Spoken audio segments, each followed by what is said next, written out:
The envelope was waiting under my door when I got back from the hardware store. Standard white paper, HOA letterhead gleaming with self-importance. I almost tossed it aside with the junk mail until I saw the subject line in bold, "Notice of immediate eviction." My hands went still as I read the first sentence. "You have 24 hours to vacate this property." I stood in the hallway of my grandfather's house, my house now, and read it again, certain I'd misunderstood. But no, the letter was clear. Landscaping violations, improper parking, trash receptacle placement. A dozen infractions I'd supposedly committed in the 6 months since Grandpa's funeral, each one vague enough to sound official, specific enough to seem legitimate. The demand was absurd. No hearing, no due process, just an ultimatum wrapped in bureaucratic language, as if formatting alone could justify what was clearly a power play. I folded the letter slowly, my hands steady despite the anger simmering beneath my calm exterior. They were banking on intimidation, counting on me to panic and comply. They had no idea who they were dealing with. This house meant everything to me. Grandpa built it with his own hands after coming home from Korea, raised my dad here, welcomed me every summer of my childhood, the kitchen where he taught me to make his terrible coffee, the garage where we changed oil together, the back porch where we watched fireflies and talked about life. He'd made me promise to look after this place when he was gone. That promise wasn't about property. It was about honoring what he'd built, what he stood for. I walked to his old study and sat at the desk where he'd paid bills and written letters for 40 years. My hand rested on the worn leather surface as I made a silent vow. They weren't taking this house. Not through intimidation, not through manufactured violations, not through any bureaucratic manipulation they could devise. I pulled out a yellow legal pad and began taking notes. If they wanted a fight, they'd just chosen the wrong opponent. I called the HOA office the next morning. 4 rings, then a woman answered with that particular tone of bored authority that comes from working behind a desk with minimal oversight. "I received an eviction notice," I said, keeping my voice level. "I'd like to speak with someone about it." She put me on hold without asking my name. Elevator music played for 3 minutes before she returned. "The president is unavailable. All violations are clearly outlined in the letter." Which specific regulation did I violate? Community standards are in the HOA handbook, available for purchase at our office for $35. The call ended with nothing resolved. I sat there, jaw clenched, resisting the urge to throw the phone across the room. I opened my laptop and pulled up the HOA governing documents I'd reviewed when I first inherited the property. 2 hours later, I had my answer. Nothing. There was nothing in the official regulations that supported their claims. The landscaping standards were so broadly defined that virtually any maintained yard would qualify. Parking restrictions applied only to street parking, not driveways. Trash guidelines specified containers be stored out of sight except on collection days, which mine were. Every single violation either didn't exist in the actual rules, or was being applied in a way that contradicted written policy. This wasn't about enforcement.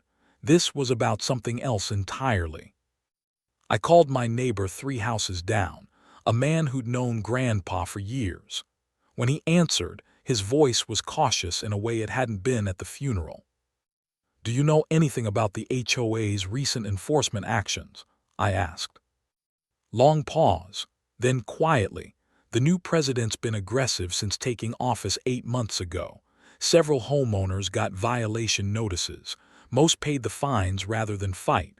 One family moved out entirely." He lowered his voice. The pressure became too intense. I thanked him and ended the call, my mind already assembling the pieces into a larger pattern. This wasn't random harassment. This was systematic.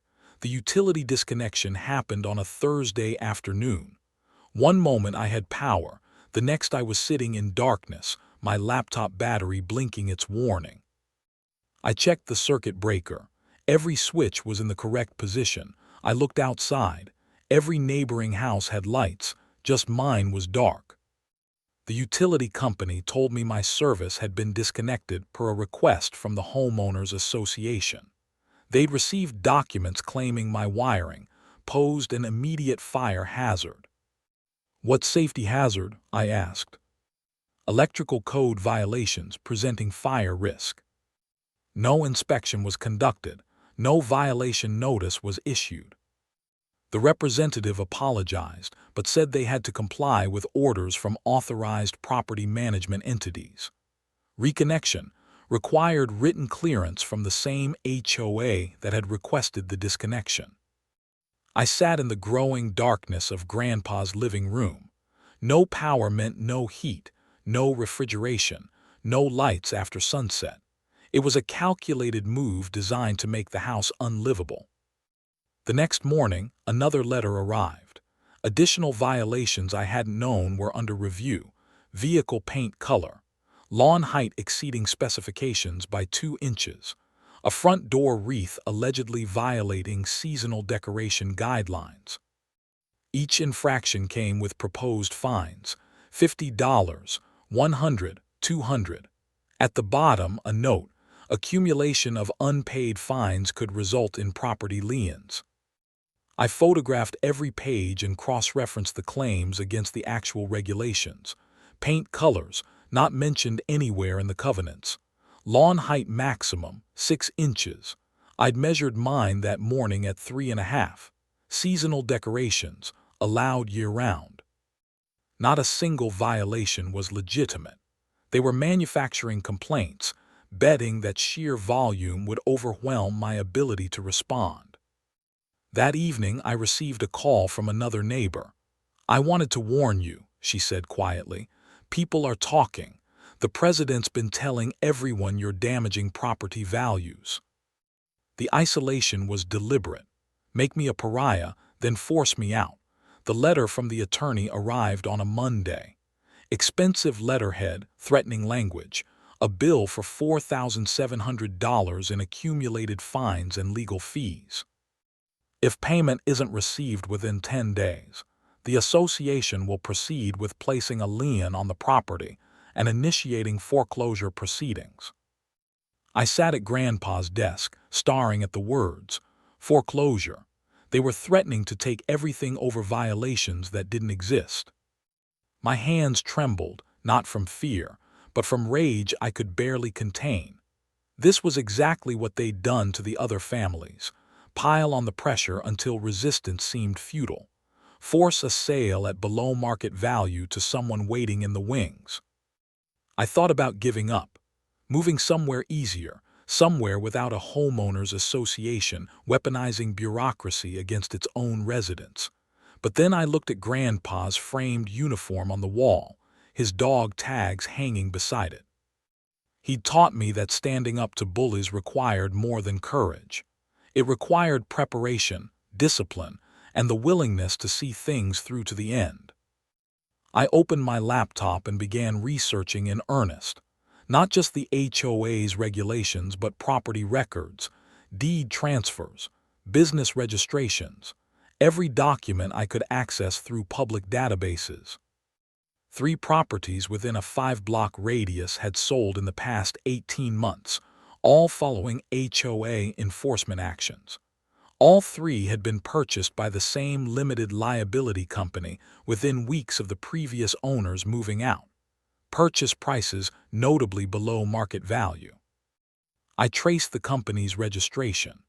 Its business address matched a real estate development firm specializing in residential redevelopment projects, the kind that required assembling multiple adjacent properties. I pulled up a map and marked every property that had been targeted. They formed a corridor through the center of the neighborhood. Grandpa's house sat right in the middle. This wasn't harassment. This was land acquisition disguised as rule enforcement. My jaw set with determination. They'd made a critical mistake. Every aggressive move created more documentation, more evidence of coordinated effort that went beyond legitimate enforcement. Now I just needed to connect the HOA president to the development company. The county assessor's office kept HOA corporate filings in a thick binder. I requested 5 years of annual reports and sat at a corner table, reading carefully. The current president had been elected 8 months ago, right when the enforcement actions intensified. Her disclosure form listed her employment as an independent real estate consultant. Standard enough. But 3 years back, when she was an ordinary board member, she disclosed consultation work for multiple real estate development firms.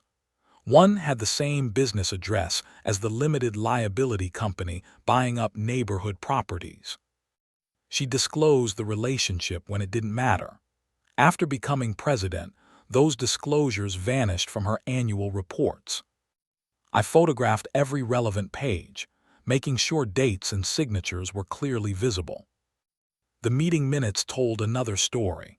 Her election had been close, winning by just 2 votes. In the following months, 3 board members who'd voted against her had resigned, replaced by appointments she'd made personally. Executive sessions were scheduled within days of enforcement letters being sent to homeowners. The timing suggested coordination, strategic targeting. I made copies of everything and organized the documents into folders: property records, business registrations, disclosure forms, meeting minutes, correspondence. The individual pieces were forming a complete picture. That evening, I contacted the family who'd moved out 6 months earlier. They responded within hours, willing to talk.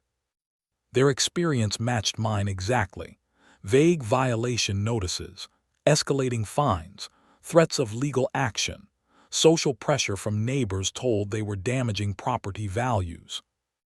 When they'd listed the property, an agent representing the development company made an immediate cash offer below market value.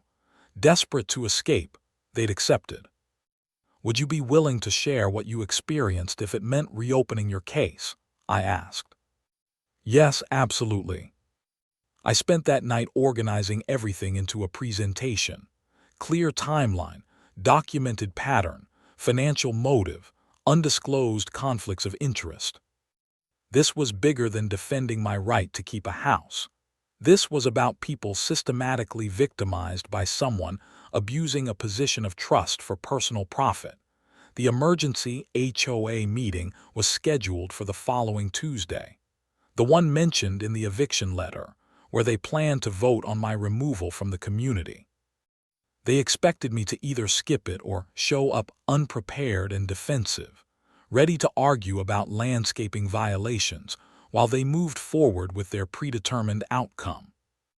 I spent 3 days preparing something they couldn't dismiss or ignore.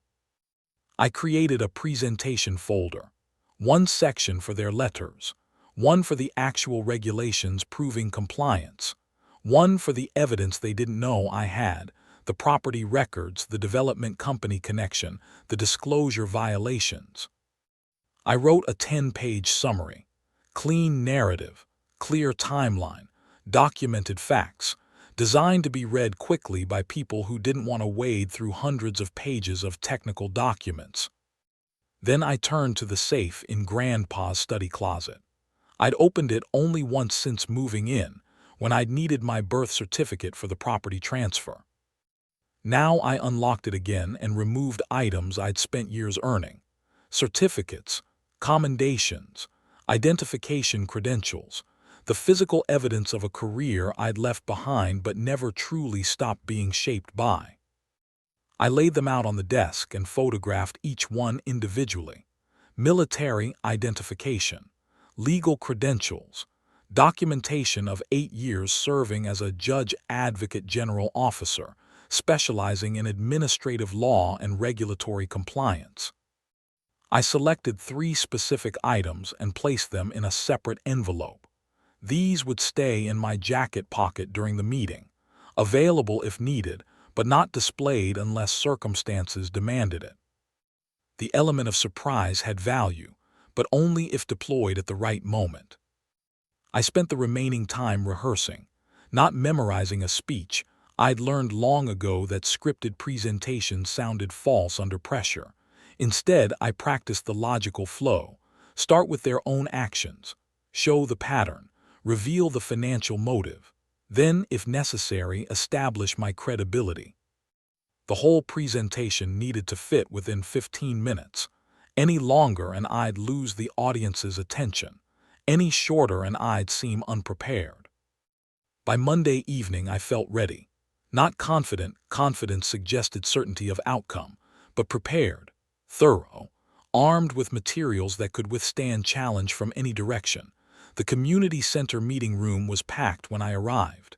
Every chair occupied, residents standing along the back wall, crowding near the doorway. This was theater, a public spectacle where someone would be made an example of. I took a seat in the third row, document case resting on my lap. The board president called the meeting to order and dispensed with preliminary business in less than 10 minutes. Then she reached the enforcement section, and her entire bearing shifted. She spoke about community standards and the board's duty to ensure every resident contributed to property values. She detailed my case, numerous violations, refusal to address legitimate concerns, disregard for the community's collective interests. My name appeared on the projected slide behind her, along with a list of alleged infractions that looked damning without context. She recommended immediate action to protect the community's integrity. I raised my hand. She acknowledged me with a thin smile, informing me that residents under review would be given an opportunity to speak after board discussion concluded. I waited while 3 board members echoed her concerns. When she finally recognized me, I stood and walked to the front, document case in hand. I thanked the board and opened the case. I've spent considerable time reviewing the violations cited against me and prepared a comprehensive response. I distributed copies of their violation letters to board members. I walked through them chronologically: 3 violations the first week, 6 the second, 8 the third. Does this pattern suggest genuine enforcement or something else entirely? Then I displayed the actual governing document text alongside photographic evidence of my compliance. For each violation, I demonstrated it had no legitimate basis in the community's own rules. The room had gone quiet. I opened the third folder. I was curious why I was being targeted so aggressively, so I researched the HOA's recent enforcement history. I displayed the property records showing 3 other homes receiving similar treatment, all subsequently sold below market value to the same development company. I showed the business registration linking that company to the real estate firm. Then I displayed the disclosure forms, the one from 3 years ago where the president listed her relationship with that firm, and recent ones where it mysteriously vanished. The president stood abruptly, face flushed. These accusations are baseless, wild connections between unrelated business matters. I reached into my jacket pocket and removed the envelope. I placed 3 items on the table in front of her: military identification, legal credentials, documentation of 8 years as a JAG officer specializing in administrative law and regulatory compliance. I spent nearly a decade investigating cases far more complex than HOA mismanagement, I said calmly. Every piece of evidence I've presented was gathered according to proper legal procedure. I understand exactly what constitutes abuse of authority. The room erupted. The president tried to speak over the chaos, but her authority had evaporated. She was no longer in control. She'd become the subject of the meeting. Residents demanded answers. Why had disclosure forms omitted information? Who authorized the utility disconnection? Why were enforcement actions clustered around properties in the same area? One board member stood and addressed the room directly. I was unaware of the president's business connections. If I'd known, I would have demanded her recusal. He moved to suspend all pending enforcement actions pending an independent audit. Another member seconded immediately. The president tried to rule it out of order, but someone in the back called for an immediate vote to remove her from the presidency. The vote happened quickly by show of hands. Of approximately 60 residents present, 54 voted in favor of removal. The president gathered her materials with shaking hands and walked toward the exit. At the door, she paused and looked back at me, expression unreadable. Then she left. The remaining board members voted unanimously to rescind all enforcement actions against me, restore my utilities immediately, and refund any fees I'd paid. They also voted to retain an independent legal firm to review the board's actions and audit relationships between board members and outside business entities. After the meeting, residents approached me. Some offered apologies for not speaking up sooner. Others thanked me for exposing what they'd suspected but couldn't prove. 3 weeks later, official letters arrived erasing the previous months, all violations expunged, all fines refunded with interest, all threats withdrawn. The county investigation confirmed everything I'd presented. The former president had failed to disclose active business relationships, creating clear conflicts of interest. She'd used her position to target properties for acquisition by a company paying her consulting fees. The report recommended criminal referral for fraud and abuse of fiduciary duty. I stood in Grandpa's house on a quiet Sunday evening, winter sun casting long shadows through windows he'd installed decades ago.